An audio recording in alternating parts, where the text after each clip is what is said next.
Agradecerle, la verdad, de verdad, un placer estar acá con todos los compañeros de UPCN, fundamentalmente en un espacio que tiene que ver con debatir en torno a las herramientas para una seguridad democrática.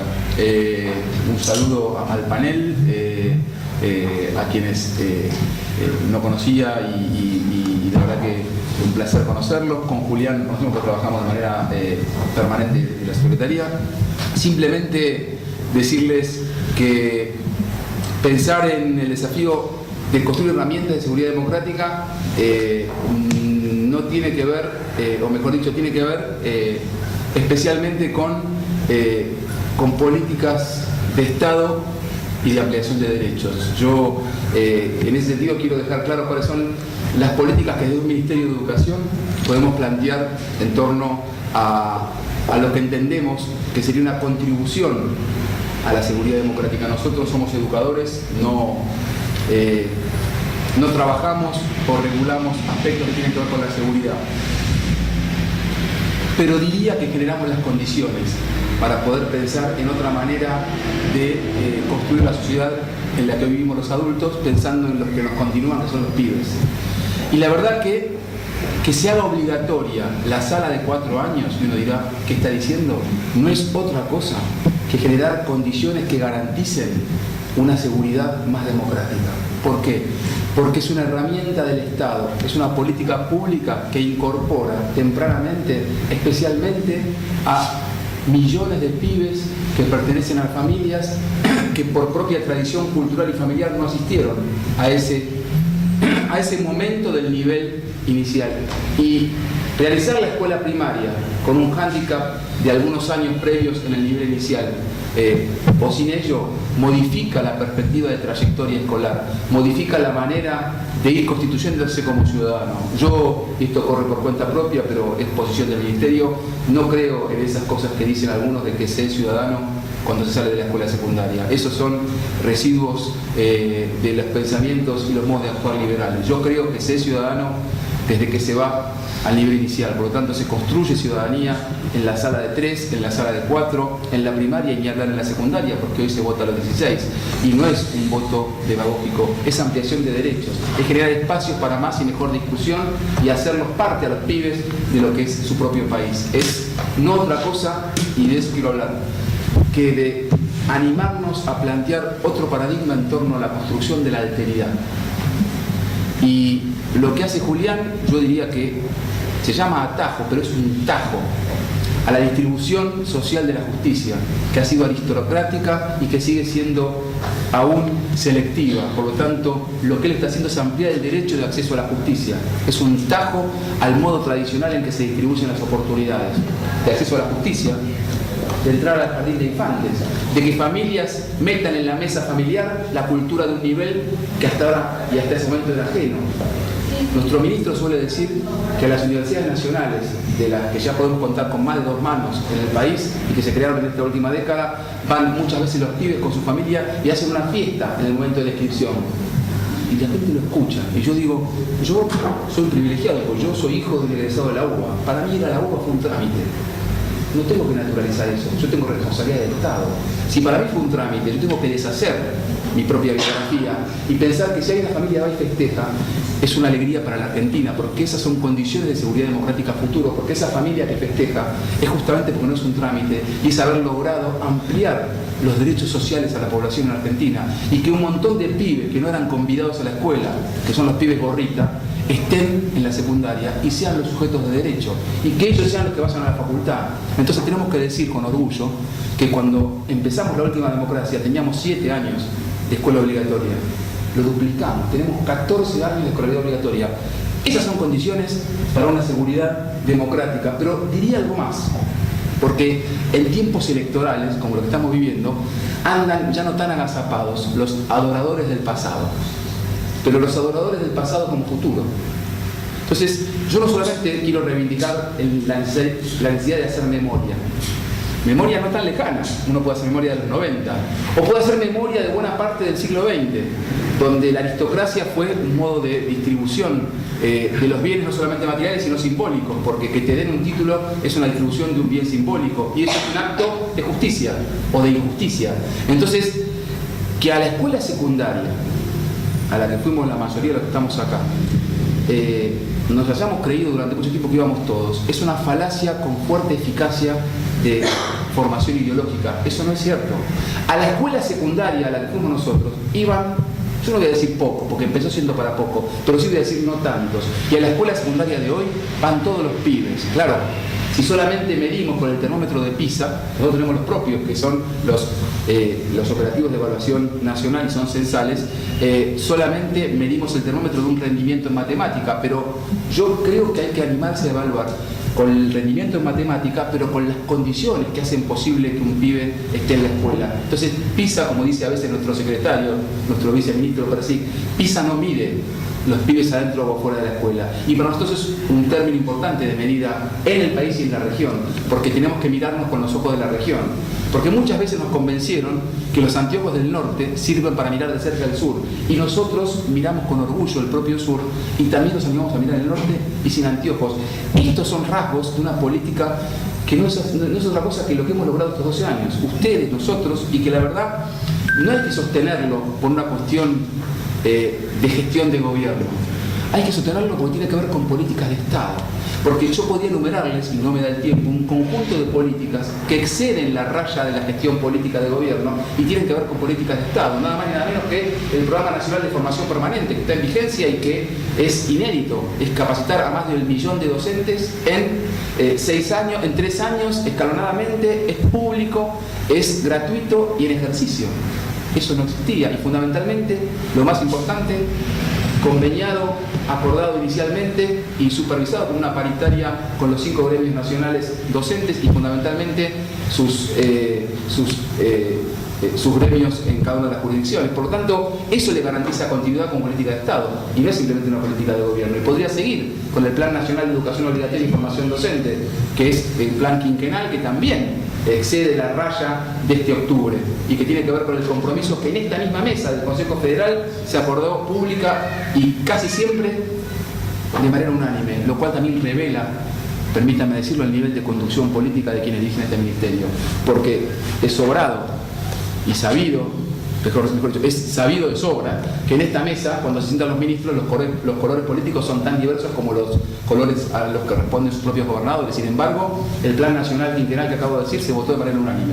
Eso revela un rasgo de conducción política en el marco de una política de Estado, pero fundamentalmente creo que tiene que ver con, y voy cerrando con estas ideas que traía para compartir, animarnos a ir a contracorriente.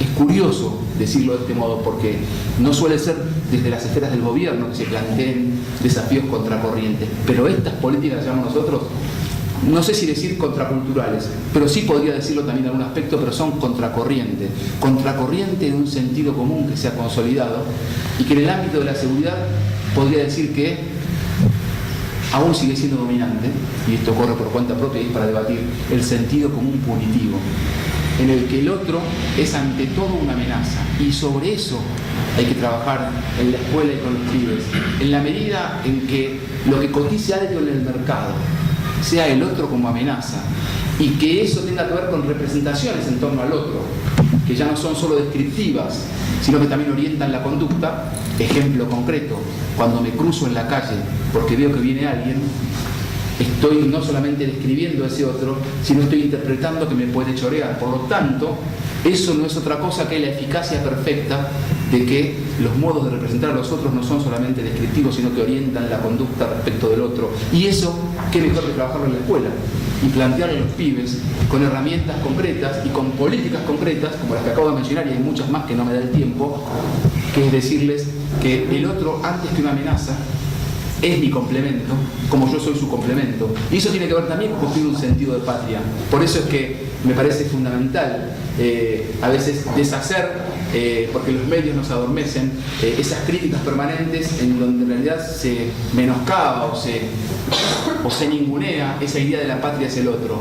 Es fundamental esa frase, la patria es el otro, esa frase que encara nuestra presidenta, no es otra cosa que la posibilidad de decir que podemos construir una sociedad distinta y que tenemos que saber que si no estamos convencidos que los pibes que están en las escuelas, más de 12 millones, van a ser mejores que nosotros, estamos listos.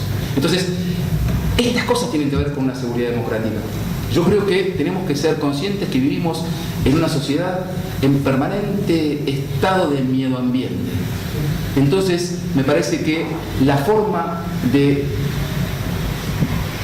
dar batalla cultural al miedo ambiente, que tiene que ver también especialmente con la última dictadura, pero con el neoliberalismo intravenoso. Y lo digo de este modo porque muchos se creen en las propias filas que el neoliberalismo es capilar.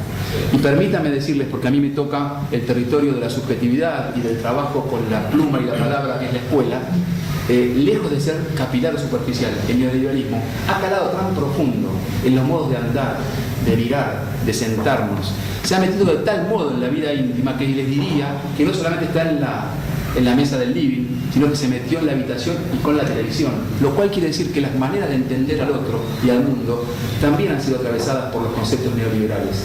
No hay más que prender la tele o que hablar con propios y ajenos. Entonces, me parece que el desafío de la seguridad democrática no es solamente ponernos contentos de que exista una modalidad en este ministerio que es contextos de encierro, producto de una ley que es la del 2006 y que creó esa modalidad, y que tengamos allí, por decirlo paradojalmente, los mejores índices de logro en términos de ampliación del derecho, no solo en primaria, sino especialmente en secundaria, y que los niveles de reincidencia sean fundamentalmente diametralmente opuestos a los niveles de alcance de las graduaciones del sistema educativo. Eso habla también de una política de este ministerio que está convencida que la ampliación de derechos es que cualquiera, no importa su condición, tiene derecho a acceder a la educación y a la mejor educación. Y los 90 millones de libros son para todas las escuelas de cualquier modalidad, porque quien está excluido de la libertad y está pagándole a la sociedad no está excluido del derecho a ser una persona y de aprender y de tomar contacto con los libros, con la poesía y la literatura, que es lo que posiblemente permita, mucho más que los sistemas carcelarios, que sea una persona libre y que se emancipe y que no vuelva a reincidir en aquello que lo hizo meterse ahí adentro. Entonces, di el ejemplo en contextos de encierro, pero podía darlo en cada modalidad, en cada una de las 7 modalidades de los niveles de la escuela obligatoria. Para mí es fundamental, desde todos los territorios posibles, los simbólicos y los materiales, poder decir: no defendemos un proyecto de esta última década y algunos años más por una cuestión de necedad o de protagonismo. Lo defendemos porque se ha mezclado y se ha repartido el mazo de cartas y de oportunidades de otra manera. Y hay quienes no jugaban, que solamente miraban que están jugando. Y eso a todos no les gusta. A todos no les gusta que quienes nunca jugaban jueguen. A todos no les gusta que quien jugaba ahora haga jueguitos y se destaque. A todos no les gusta que se les acerque aquel que siempre estaba distante, porque la inclusión a veces tiene más que ver con la cercanía de ese otro diferente que con saber que el otro forma parte. Entonces, me parece que el desafío que tenemos ahora, que es quizás más grande que lo que hemos hecho en estos 12 años, pues yo creo que, y por suerte, pensar que el desafío es más grande, tiene que ver con consolidar un modelo de inclusión social, de inclusión educativa, que tiene que ver con un modelo de justicia curricular, porque yo tengo que pensar en la distribución del saber. Y eso también es un acto de justicia. Cuando enseño sobre economía, si empiezo explicando a partir de la recuperación de los trabajadores de las empresas que fueron, aplastadas y exterminadas en los 90, es una posición política. Si comienzo a explicar el tema de la sexualidad desde la perspectiva de los homosexuales, puede ser incómodo, pero es decisión política, de justicia curricular. Y si empiezo a explicar la propiedad de la tierra a partir de quiénes son nuestros originarios, y fundamentalmente qué pasó hace 400 años en el lugar en el que vivimos, es una posición tomada. No que no voy a explicar todo lo que viene después, sino que tomo una posición para dar cuenta de algunos criterios de justicia curricular, como es justicia social, 5 millones de computadoras en los pibes que no pueden acceder a las computadoras por mano propia o por cuenta de su propia familia. Como dice nuestro ministro, no son maquinitas que se tiran, son herramientas poderosas para poder subirse al mundo. Eso, subirse al mundo. Que algunos se suben al mundo y lo tienen tan naturalizado que ni siquiera se dan cuenta de eso, pero el Estado presente es un Estado que le permite subirse al mundo a un montón de pibes y pibas que por cuenta propia no lo harían, que le permiten esos 90 millones de libros, leer los Polidor que presentamos anteayer, la hermosa colección del Centro Editor de América Latina que fue incinerado durante la dictadura por miles y miles. Entonces, que uno de estos pibes que no iba a la escuela vaya a la escuela y que llegue a su casa un libro y que le vean un cuento del Polidoro y vea una ilustración tan dignificante como el cuento, es ser conscientes que ese pibe se está subiendo una escalera gracias a las políticas del Estado. Por lo tanto, nosotros no hacemos políticas para que hable bien de las políticas, hacemos políticas para cambiarle la vida a los pibes. Y cambiarle la vida a los pibes y hacerlos con ciudadanos más justos, más democráticos que nosotros, no es otra cosa que las mejores herramientas para construir una sociedad más democrática. Así que una justicia más democrática, que es una sociedad más democrática. Así que, perdón la extensión y la interrupción en el momento que no era adecuado, pero me parecía importante poder traerles algunas de estas reflexiones como compañeros para seguir pensando juntos. No es la verdad, es una perspectiva, son las políticas del Ministerio, es un recorte que me parece que puede aportar para pensar. Y lo último como chivo, que es reciente, sacado del horno, pero tiene mucho que ver, hoy te lo comenté, es que estamos trabajando fuertemente, porque yo sé que aquí justamente hay una confluencia de compañeros de diferentes ministerios en el marco de las políticas de Estado. Estamos acompañando, esto pertenece a un trabajo de la Secretaría de Seguridad, del Ministerio hermano, y la verdad es que son un conjunto de manuales y orientaciones para trabajar en torno al tema de seguridad. Y la verdad es que cuando los tomamos, voy a ser franco, vimos cosas y dijimos, nosotros estamos trabajando con otras perspectivas, contamos lo que estábamos haciendo y hubo una apertura y nos sentamos de vuelta, revisamos, fuimos, les contamos que tenemos una guía federal de limitaciones para intervenir en situaciones complejas en la escuela, que va desde la aparición de armas, que es algo totalmente inusual, pero si pasa una vez, en alguna de las 50.000 escuelas hay que hacerse cargo, no le hacemos el ole, pero también a entender, y esto es lo último que digo, que la seguridad democrática no tiene que ver con la armonía, ese es un error. Y es algo también que anda dando vuelta en los discursos opositores, de que hay mucha confrontación, necesitamos armonía. Eso es mentira, eso es parte de la aguja adormecedora. No se vive en armonía en el capitalismo. Entonces tenemos que tener claro que se vive en puja y en tensión. Y lo que tenemos que entender es que el conflicto no es un sinónimo de violencia.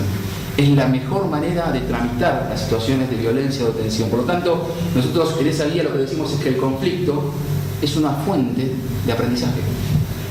Miren, lo último les digo y no los aburro. El conflicto en términos psicogenéticos, que es lo que estudiamos con algunos educadores de cómo se aprende, es reconocido, cualquiera reconoce cualquiera. Si pones uno del PRO, uno del Frente Renovado, uno del Frente para la Victoria y que sean pedagogos y que se habla de Piaget, todo bien. Bueno, el conflicto es una condición para que se aprenda individualmente. Eso no lo discute nadie. Pero nadie se anima a decir que el conflicto es una condición necesaria para aprender socialmente. Y que así como lo es para aprender uno cuando lee un libro y cuando está en una situación del grado, el conflicto es una fuente de convivencia institucional. Por lo tanto, el conflicto lo que hace es permitir que se transmiten desigualdades. Una escuela secundaria que fue para pocos y ahora es para todos, ¿cómo no va a haber conflicto? ¿Cómo no va a haber conflicto si entran los pibes con ciertas culturas y la escuela resiste a esas culturas populares? No quiere ponerse a dialogar con las culturas mediáticas, menos con las culturas juveniles. ¿Cómo no va a haber conflicto? ¿Cómo va a haber conflicto si somos argentinos y pertenecemos a una región que está mucho mejor, pero sigue siendo la más desigual del mundo? Entonces, lo que me parece importante es también reconocer que el conflicto es una fuente de construcción de ciudadanía. Y no caer en esos discursos de que está todo mal, la confrontación, porque me parece, o las grietas. Entonces, me parece que, como suele decir la presidenta y nuestro ministro, gobernar es elegir, educar es elegir y tomar decisiones es preferir. Nosotros preferimos, tenemos decisiones, tomamos decisiones, nos hacemos cargo de decisiones, las justificamos y consideramos que son todas decisiones en beneficio de las mayorías populares y no de ciertos sectores que se han beneficiado siempre con las políticas. Así que, de vuelta, un saludo a esta jornada. La verdad que aplaudo a UPCN por esta jornada y que se discuta la seguridad en términos de democracia. Y si después tienen tiempo, porque interrumpí, mandé un video que dura 1 minuto, no sé si lo conocen, pero se lo recomiendo. Se llama Más si me tiro, lo habrán visto, está en YouTube, no se lo pierdan. Después véanlo, es simplemente 1 minuto de un viaje en taxi. Un tipo se sube a un taxi, si están de acuerdo lo pueden pasar, es 1 minuto y creo que ese minuto, ¿algunos lo conocen? Sí. Bueno, ese minuto resume el modo en que se puede construir otra manera de mirar al otro en la sociedad, y eso es seguridad democrática. Así que les traía eso, no interrumpo más, no es momento, pero que se puedan llevar ese más si me tiro, porque viene bien para llevarlo cada uno y ponerlo a, le pido eso, y ponerlo a discutir con otros colegas en otras partes. Disculpen que me tengo que ir, me quedaría escuchar, pero disculpen de verdad, pero quería traer estas palabras, ¿sí? Así que gracias a todos.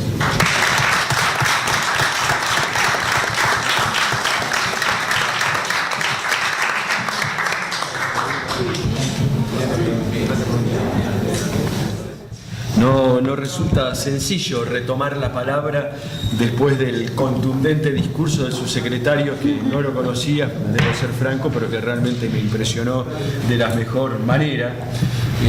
Y bueno, y después de la exposición del gran trabajo que se viene desarrollando con el programa Tajo, que es una cosa muy concreta y del cual obviamente Julián es un protagonista. Pero bueno, hace ya tiempo que con Leo teníamos pendiente este encuentro, así que agradezco la oportunidad de venir a compartir un par de ideas.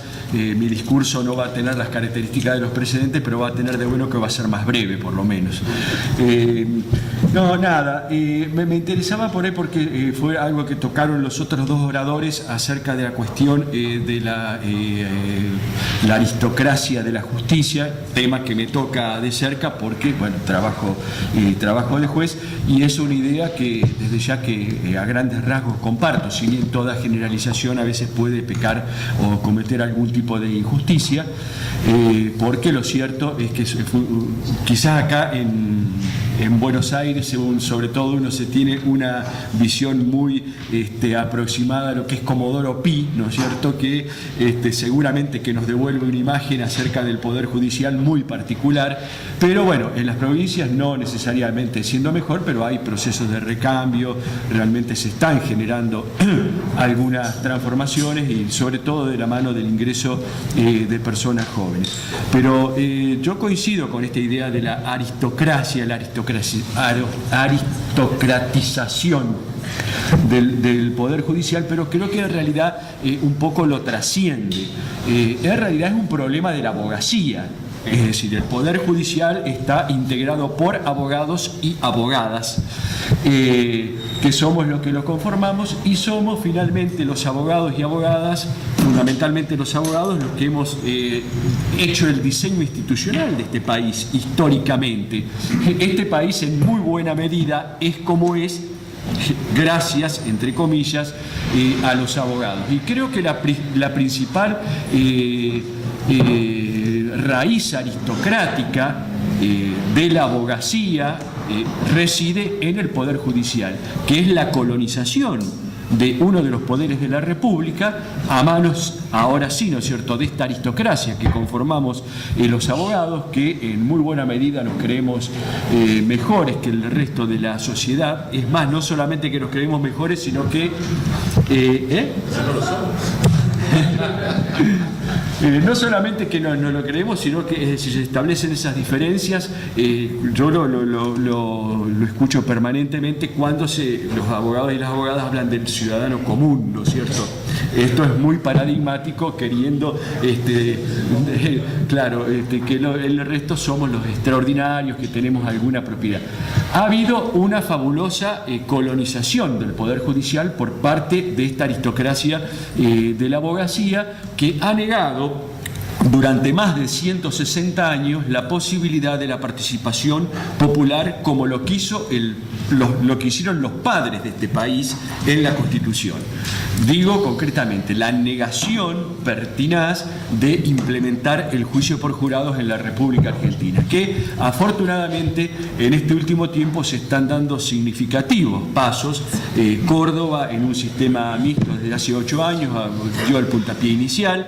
Desde 2014 ya lo tenemos funcionando en Neuquén, y ahora en la provincia de Buenos Aires ya con 10 juicios por jurados realizados. Me tocó presidir uno de ellos, y bueno, publiqué ahí una nota donde decía, ¿no es cierto?, que fue la primera vez en 17 años de trabajar como juez que me sentí realmente como un juez de la Constitución, ¿no es cierto?, estando frente al soberano, que estuvo absolutamente a la altura de las circunstancias, desmintiendo compartiendo todos los lugares comunes que habitualmente se juegan en estas cuestiones. Fundamentalmente nosotros hicimos una encuesta anónima antes y después del juicio, donde en forma unánime los ciudadanos y las ciudadanas dijeron que de volver a ser convocados volverían a ser jurados, contradiciendo, insisto, esta idea de que los ciudadanos están descomprometidos, que va a ser dificilísimo ubicarlos, que esto que el otro. Muy por el contrario, había realmente una composición absolutamente pluralista. En la provincia de Buenos Aires son 6 mujeres y 6 hombres, 7 de ellos con educación primaria, 4 secundaria y 1 educación terciaria, que era una licenciada en enfermería. Bueno, todos contestaron en la respuesta que no tuvieron ningún tipo de dificultad para llevar adelante su mandato, que se sintieron protagonistas, que su opinión influyó en el resultado. Y bueno, tenemos en marcha, y creo que esto puede ser la posibilidad realmente de desactivar esta colonización y tender un puente de plata entre el Poder Judicial y el resto de la sociedad, que esperemos, aunque tengo mis dudas, que sea aprovechado realmente para restablecer este diálogo que en algún momento se cortó, y yo sé por culpa de quién se cortó, ¿no es cierto? Y creo que aquí todos también lo imaginamos. Pero bueno, esto era simplemente que quería hacer esta pequeña mención porque ha sido traído el tema. Acerca de la cuestión de las herramientas de la seguridad, quería un poco entrar por algo que tocó Omar en su presentación, que a mí me parece interesante que cuando abordamos esta problemática comencemos por plantearnos una crítica o una autocrítica por parte de aquellas personas que nos sentimos identificados con el programa de los derechos humanos, con los derechos y las garantías constitucionales, que creo, si hacemos un breve repaso, hemos en buena medida menospreciado este problema, esta cuestión de la seguridad pública, la hemos quizá minimizado, pensando o entendiendo que todos aquellos ciudadanos que reclaman seguridad o que protestan por la inseguridad, según lo quieran plantear, responden a un estereotipo estrictamente de la mano dura, de que quieren el aumento de penas, que la gente se pudre en la cárcel.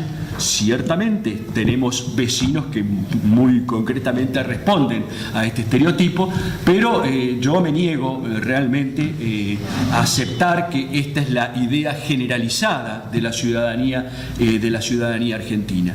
Y creo que sí, que ciertamente hay vecinos nuestros que atraviesan circunstancias dificultosas, hay barrios donde la convivencia no es sencilla y donde todos los vecinos tienen derecho a tener una coexistencia pacífica, a tener tranquilidad, y bueno, creo que esta es una responsabilidad, naturalmente, fundamentalmente una responsabilidad estatal que se me ocurre, insisto, y esto es un común denominador para el Estado, los estados provinciales, no se ha sabido, ¿no es cierto?, asumir debidamente esta cuestión. Veo sí con agrado, porque soy absolutamente optimista, de qué modo va creciendo esta tendencia de plantear herramientas de seguridad democrática, que desde mi punto de vista tuvo, si pudiéramos ubicar un inicio histórico de la historia más reciente, es el Acuerdo de la Seguridad Democrática, allá en 2009, donde distintas organizaciones y personalidades, dentro de las cuales tuve la suerte de participar, no como personalidad obviamente, sino como organización, se plantearon una serie de ideas, fuerzas para poder pensar esta cuestión de la seguridad pública en una clave distinta. Ha sido un programa que creo que, si lo pudiéramos repasar, mantiene vigencia en sus principales líneas, pero bueno, no ha logrado perdón, no ha logrado plasmar, encarnar suficientemente en las políticas de Estado, salvo algunas cosas incipientes que me parece que son interesantes y señalarlas aquí, que han ocurrido en algunas provincias, nuevos diseños institucionales sanción de leyes de seguridad pública, como es el caso de la provincia del Chaco, donde hay realmente una ley de seguridad pública por demás interesante, donde se prevé una amplia participación popular en el diseño de las políticas de seguridad pública, en el involucramiento, en comprometerse, y recientemente, hace muy pocas semanas, ha hecho lo propio la provincia de Catamarca, que también ha sancionado otra ley muy similar, que bueno, auguran la posibilidad de comenzar a transitar un camino. Por supuesto, si todo fuera tan sencillo de modificar la realidad sancionando una ley, nada más, bueno, las cosas serían, pero no es tan sencillo, evidentemente. Esto requiere, por supuesto, de una fuerte decisión política y, además, de hombres y mujeres que se pongan al frente con decisión realmente y con conocimiento de lo que hay que hacer, que desde mi punto de vista son las dos claves esenciales. Y esto no es tan sencillo de lograr. Me interesa también en la misma clave señalar algo que ha sucedido en nuestro país vecino y hermano, en Uruguay, en idéntica dirección y en idéntico sentido. En Uruguay, en el 2009, tuvieron la visita de Manfred Novak, que es el comisionado para las personas privadas de libertad de Naciones Unidas, que visitó las cárceles en Uruguay y produjo un informe lapidario acerca del estado de las prisiones. Y esto, bueno, generó realmente una fuerte reacción por parte del Estado uruguayo, bueno, un Estado unitario, como ustedes saben y conocen. Ha reaccionado de modo distinto de como en general se ha reaccionado en la República Argentina en realidad. Aquí hemos tenido muchas visitas de organismos internacionales, todas se encuentran en la misma dirección, en el mismo sentido, pero las reacciones hasta el momento son escasas o no son todo lo contundentes que debería ser. Como consecuencia, les decía, me parece, para traerles algo alentador, como consecuencia de esta visita del comisionado, en agosto de 2010, los tres principales partidos de la República Oriental del Uruguay celebran un acuerdo en seguridad pública. Un acuerdo de seguridad pública. Los tres partidos políticos se ponen de acuerdo y comienzan a hablar concretamente de las medidas necesarias para implementar una seguridad pública democrática. Esto quizás en el gobierno del espacio público se ha avanzado algo, no lo suficiente, pero sí lo que quería traerles a colación, de qué modo importantísimo se avanzó en política penitenciaria. Hoy en la República Oriental del Uruguay se está viviendo, no diría, me animaría a decir una revolución, pero sí una transformación muy importante, realmente en 4 años en materia de política penitenciaria, que nos permite pensar no ya sobre la teoría, sino sobre los hechos concretos, que hay posibilidades de pensar en un modelo alternativo. Yo quería comentarles muy brevemente en esta breve intervención mía, un establecimiento que está funcionando, que lo hemos visitado en numerosas oportunidades. Hemos llevado a distintos actores políticos, periodísticos de la República Argentina que vean y conozcan lo que allí está ocurriendo, que es el Centro de Rehabilitación de Punta de Rieles, que se encuentra ubicado en las afueras de Montevideo y que realmente es una experiencia impresionante.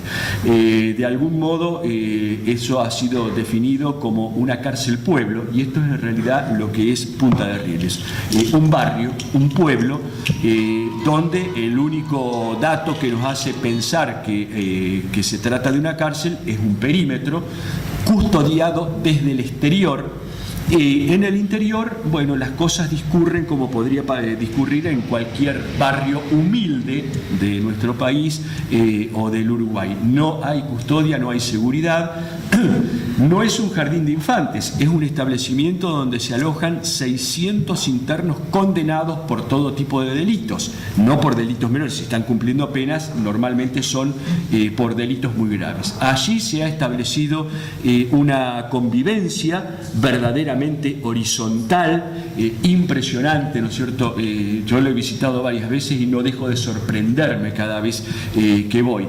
Yo lo primero que le dije al director de Punta de Rieles, lo primero que le pregunté era si había comisiones internas para tratar los problemas de la convivencia entre los internos y el servicio penitenciario.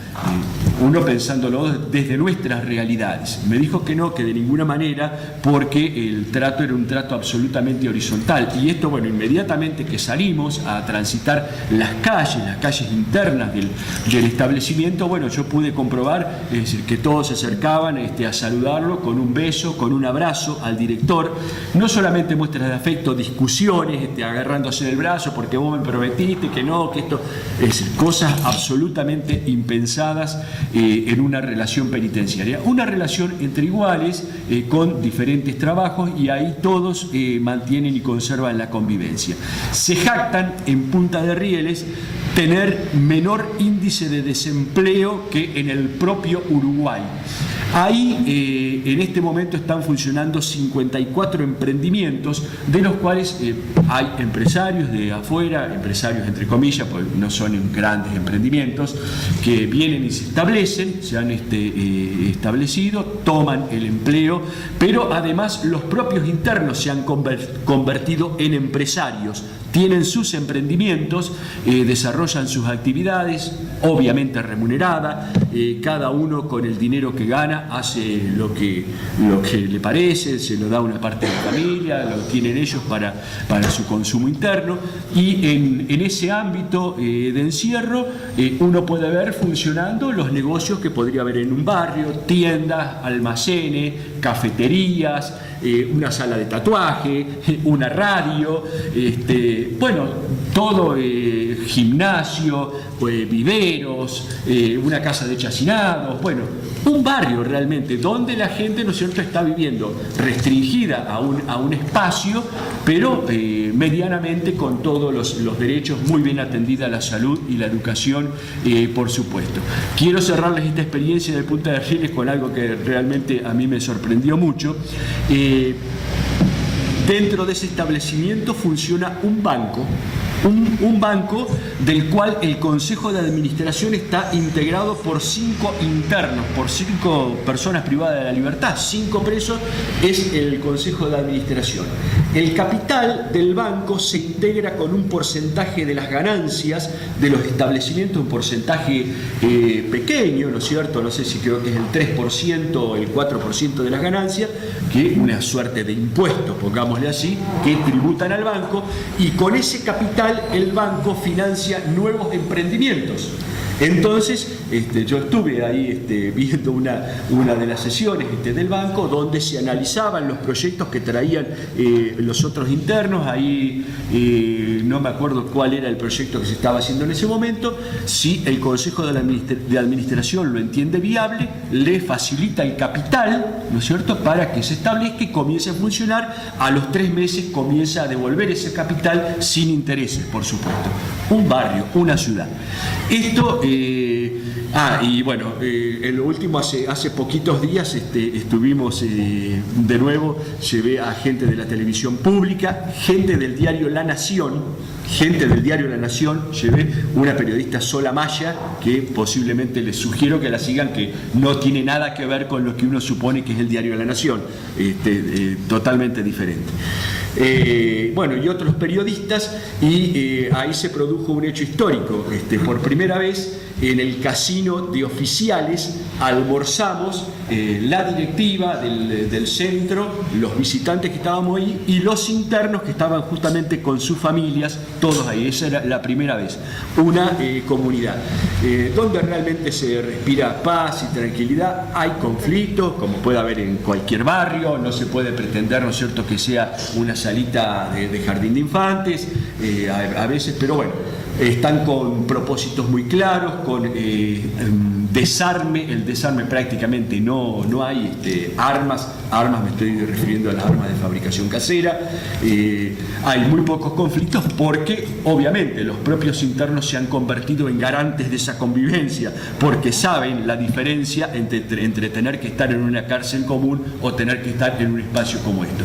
Nosotros creemos y estamos convencidos que esto es posible, y es lo que ahora estamos un poco pensando naturalmente que esto también forma parte de la problemática de la seguridad pública, bueno, impulsando y promoviendo fuertemente esto que decíamos, un programa de un modelo penitenciario alternativo que lo pensamos presentar el 4 de junio en el Salón de los Pasos Perdidos, acá en la Cámara de Diputados de la Nación, donde hemos hecho una amplia convocatoria a todo el arco político. Pensamos que nos van a acompañar personalidades del mundo de la cultura, del arte, que nos puedan de algún modo legitimar esta propuesta con su presencia, y donde estamos, por supuesto están todos invitados, si así lo desean, los que les interese la cuestión, el jueves 4 de junio a las 2 de la tarde en Pasos Perdidos, y donde básicamente les quiero decir, o sea, se trabaja en 3 líneas, ¿no es cierto?, que es la pacificación de la vida interna, donde estamos hablando el otro eje es la recuperación de derechos de las personas privadas de la libertad, y luego la implementación de políticas penitenciarias, que es otro de los severos y graves problemas que hoy tenemos. Así que bueno, esto es lo que a grandes rasgos vamos a poner toda la energía que podamos desde nuestra ONG, y contando además con el auxilio de otras organizaciones, en un programa que obviamente no es un programa cerrado, son ideas fuerzas. Tenemos serias expectativas de que en algunas provincias podamos vender, entre comillas, este programa o parte del programa, para que se comiencen a hacer experiencias, y porque creemos que es posible. Es más, de hecho nos va a acompañar el director de Punta de Rieles en la presentación, para traerles la muestra viviente y caminando de qué se puede hacer aún en contextos dificultosos. Una de las ideas también que quería, y en esto en algún punto por ahí que roza esta casa, que planteamos y proponemos como una suerte de, ¿cómo decirlo? No sé si provocación no sería el término más adecuado, no me sale la palabra, pero que pensamos, y siguiendo el ejemplo de la historia cercana del Uruguay, que los establecimientos penitenciarios pasaran a depender del Ministerio de Cultura. Es decir, vaya con las paradojas, ¿no es cierto? En Uruguay, durante toda la historia las cárceles dependieron del Ministerio de Cultura. ¿Hasta cuándo? Hasta 1986, cuando regresó la democracia. ¿Viste? Estas paradojas, ¿no es cierto?, que ocurren. Desde ese momento pasó a depender del Ministerio de Gobierno, del bicho Bonomi, ¿no es cierto?, que está ahora al frente, pero que bueno, realmente han comenzado una transformación impresionante. Creemos que desde lo conceptual, ¿no es cierto?, nos podría dar una idea de un gobierno del establecimiento penitenciario, no en clave de la seguridad como está focalizado hoy en día, con personal militarizado prácticamente, recorriendo los pabellones, con la enorme violencia que se conoce, etcétera, etcétera, sino un gobierno político, ¿no es cierto? Lo que pretendemos, lo que planteamos es el gobierno político, realmente con gente que esté inspirada en estas ideas y que, bueno, pudiera impulsar algo distinto, diferente, al menos mientras existan las cárceles y las personas no encontremos otro modo mejor de resolver ciertos conflictos, o por lo menos los conflictos más graves. Bueno, esto forma parte un poco de estas ideas en materia de seguridad, ¿no es cierto? Pero otro de los aspectos que me interesaba compartir con ustedes, y que en definitiva no hace más que traigo a colación algunas de las experiencias que se están llevando a cabo, en otros sitios que me parece que abren una perspectiva interesante, una perspectiva diferente de seguridad democrática, y cuando hablamos de seguridad democrática hablamos de seguridad para todos, entender la seguridad pública como un derecho humano del cual somos acreedores todos los ciudadanos por la sola circunstancia de serlo, seguridad que naturalmente no se restringe a la protección de la propiedad y de las personas, sino que también está vinculado con el resto de los derechos.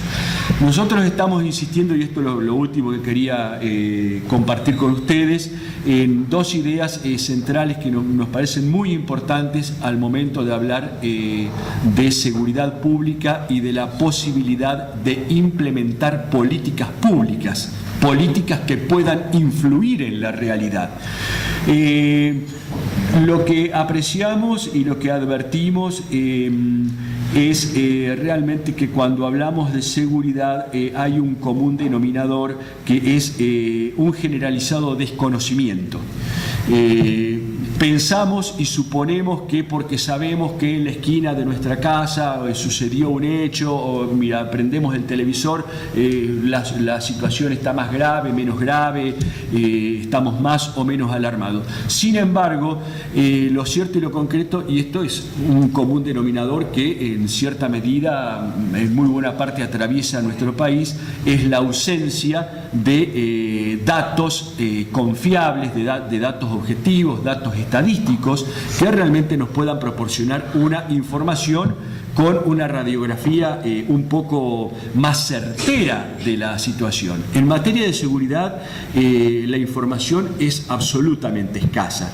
Es decir, y en este aspecto me parece que se están transitando algunas ideas o algunas experiencias muy interesantes, y traigo a colación, lo hablábamos con Julián hace un momento, por ejemplo, lo que está ocurriendo en Mar del Plata y en algunos otros distritos en la provincia de Buenos Aires, donde concretamente el caso de Mar del Plata se ha implementado un centro de análisis estratégico del delito.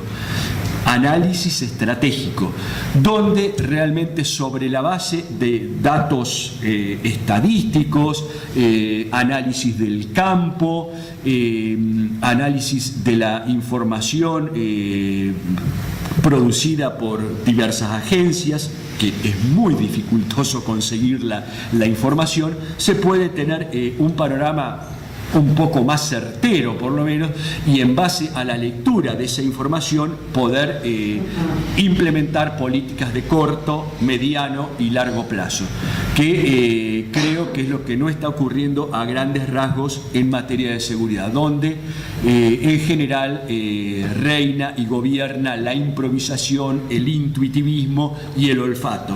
Es decir, las primeras reacciones, yo vengo del interior, pero la primera reacción cuando ocurre algún hecho resonante, lo primero, bueno, pedimos más patrulleros, más policías en la calle, hacer una reunión en nuestros pueblos, el Consejo Deliberante con los jueces, los fiscales, los jefes de policía, donde, bueno, nos miramos la cara, sí, bueno, yo qué le puedo decir, quiero un policía en la esquina de mi casa, ¿no es cierto? Porque otra cosa no se me ocurre a mí como juez poder decirle, ¿no es cierto? Es decir, pero todo sobre la base de la ausencia de una información realmente fidedigna y un poco más exacta. No pretendemos la objetividad, no sé si la objetividad existe, probablemente que no, pero por lo menos información más certera. Y el otro dato que también viene a consecuencia de la información es poder utilizar los escasos recursos materiales y humanos con que se cuenta en materia de seguridad de un modo más eficiente. Esto se ve claramente, ¿no es cierto?, a través de los estudios empíricos, de los estudios de campo. Si las fuerzas de seguridad, si la policía está orientada y dedicada especialmente a seguir a los pibes que están fumando un porro en la plaza, a ver, ¿no es cierto?, los que están con mal aspecto o con un aspecto que suponen que puede ser sospechoso, que es, creo, a grandes rasgos a lo que se dedican nuestras fuerzas de seguridad. Seguramente que, bueno, el impacto en adquirir una mejor calidad de seguridad pública a la cual somos todos acreedores va a ser bastante dificultoso. Creo que sobre la base de una información información que, entre otras cosas, nos pueda hablar acerca de los canales de circulación de los bienes, a ver dónde van a parar, quiénes son los que los adquieren, a ver quiénes es los que verdaderamente están usufructuando del delito y no, ¿no es cierto?, el último eslabón de la cadena, que no vengo a postular que no tenga que tener ningún tipo de respuesta, pero seguramente que quizá la respuesta no sea estrictamente la penal y sean más eficientes otras respuestas. Pero la información más precisa nos debería permitir llegar a otros ámbitos a donde habitualmente no llegamos. Política criminal inteligente. Creo que esto me parece son dos ideas que hay que tener en cuenta y que en buena medida, si comenzaremos a transitar por el buen camino, van a ser los dos datos esenciales que tengamos que tener en cuenta. Y la otra cuestión, bueno, en forma coincidente con lo que aquí se ha dicho, no vamos a tener paz no en un sentido ideal, sino mejores niveles de convivencia si no logramos integrar nuestras sociedades. Es decir, si nuestras sociedades continúan partidas al medio entre ciertos sectores de los unos y los otros, mirándonos con una permanente desconfianza, si no nos hacemos cargo todos, ¿no es cierto?, de aquellos que están menos favorecidos, si no somos capaces de vencer nuestra hipocresía y realmente generar oportunidades para que los ciudadanos que están en peores condiciones se puedan integrar. Bueno, yo creo que va a ser muy dificultoso, ¿no es cierto?, que podamos alcanzar mejores niveles de sociedad. Creo que esto evidentemente es una clave política.